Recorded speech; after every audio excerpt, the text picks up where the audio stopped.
सुप्रभात। समझ का फेर है, समझो और परखो। समझ का फेर है,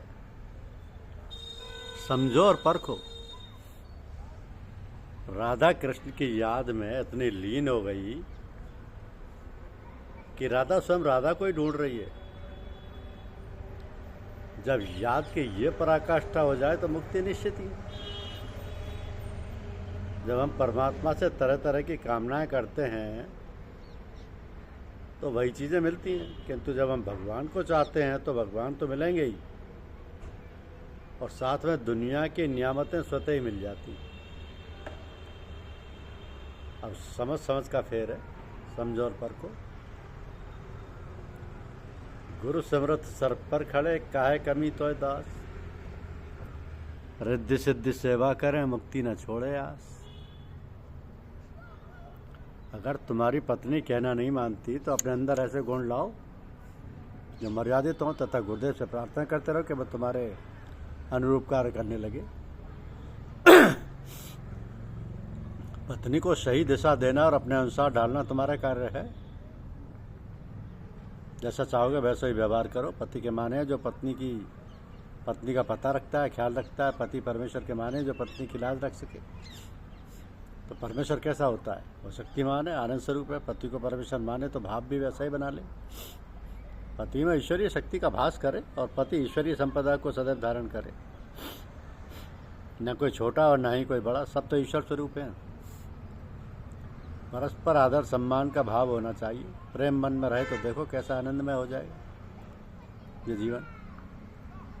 तो पति पत्नी तो पूरक है एक दूसरे के, गाड़ी के दो पहिए हैं। मिलजुल कर चलोगे तो जिंदगी की गाड़ी ठीक ठाक चलती रहेगी और जीवन सफल हो जाएगा। अगर हम अपने व्यवहार को ना बना सके तो हमारा चरित्र सुंदर ना बन सकेगा।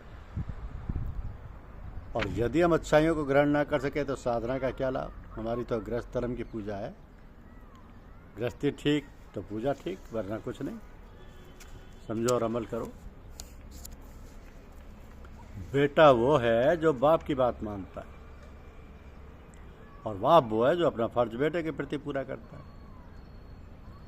तो जब तक बेटा युवा नहीं हो जाता तब तक बाप का फर्ज है कि वो उसका हर तरीके से ख्याल रखे, उसे सही रास्ते पर लगावे, उसमें अच्छे संस्कार डाले। बेटे का फर्ज है कि जब बाप वृद्ध हो जाए तो उसकी हर छोटी से छोटी चीज़ का ख्याल करे, जैसा कि बाप तुम्हारी हर बात का ख्याल रखता था। तो माँ बाप का आशीर्वाद बेटे या बेटी के लिए कभी कम नहीं होता। वो हमेशा बच्चों को आशीर्वाद ही देते रहते हैं। इसलिए ज़रूरी है कि वृद्धावस्था में माता पिता का भरपूर ख्याल रखना संतान की जिम्मेदारी ही नहीं, उनके कर्तव्य होता है।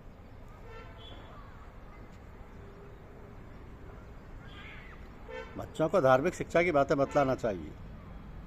बच्चों को प्यार से सब बातें अवश्य समझानी चाहिए। उनके सामने कभी कोई ऐसी बात या आचरण ना करे जिसकी अपेक्षा आप बच्चों से नहीं करते। सबके लिए उनके कल्याण की प्रार्थना अपने गुरुदेव से करते रहे। धार्मिक पुस्तकें सबको साथ में बैठकर पढ़ना चाहिए।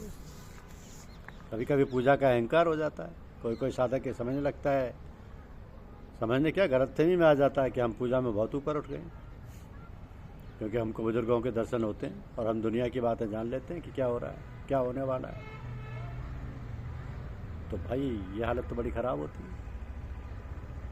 इसलिए हो जाता है कि उसको जो शक्तियाँ साधना द्वारा और गुरुदेव द्वारा प्राप्त होती हैं उन पर वो नियंत्रण नहीं कर पाता और बावला सा हो जाता है।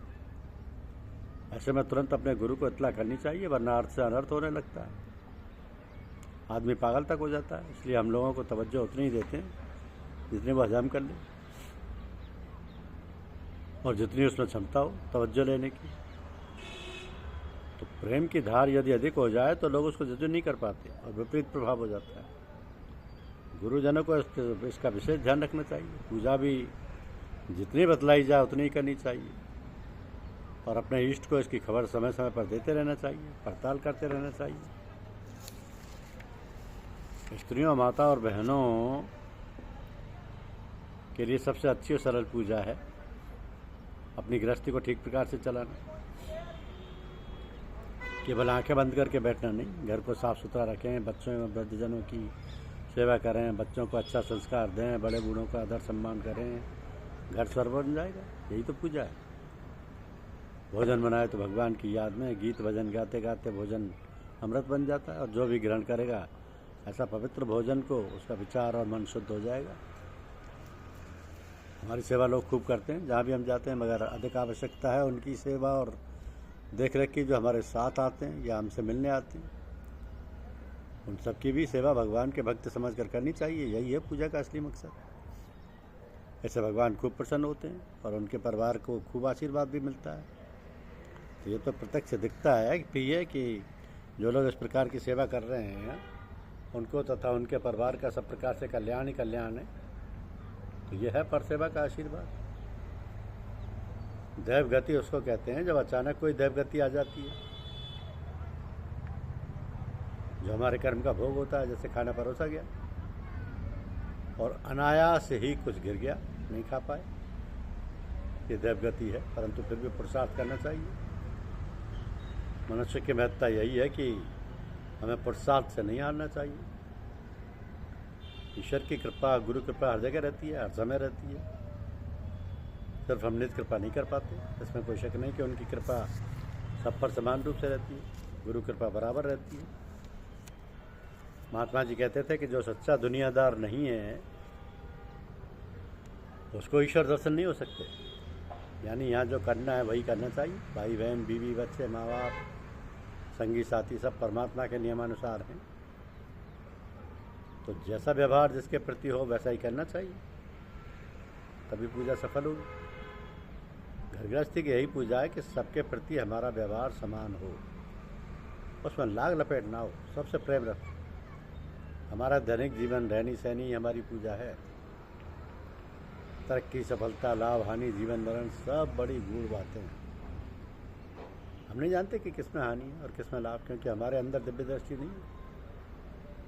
बस इतनी सी धारणा बना लें कि उसका कोई विधान हमारे नुकसान के लिए नहीं हो सकता। जैसे हम अपने बेटे के हाथ में निकला फोड़ा, उसका हाथ पकड़ कर कटवा देते हैं कि उससे हाथ सड़ ना जाए। इसी प्रकार कोई भी कष्ट हमारे सामने हमारे अपने संस्कारों का द्योतक है और उसको ईश्वर की दया कृपा ही समझना चाहिए। तो जब कोई भगवान की शरण पकड़ लेता है तो उसे ईश्वर रास्ते पर रखता है, बेरास्ता नहीं होने देता। शरण गति बनाए रखो बस। धन्यवाद। यूट्यूब चैनल को लाइक और सब्सक्राइब अवश्य कीजिए। शुक्रिया।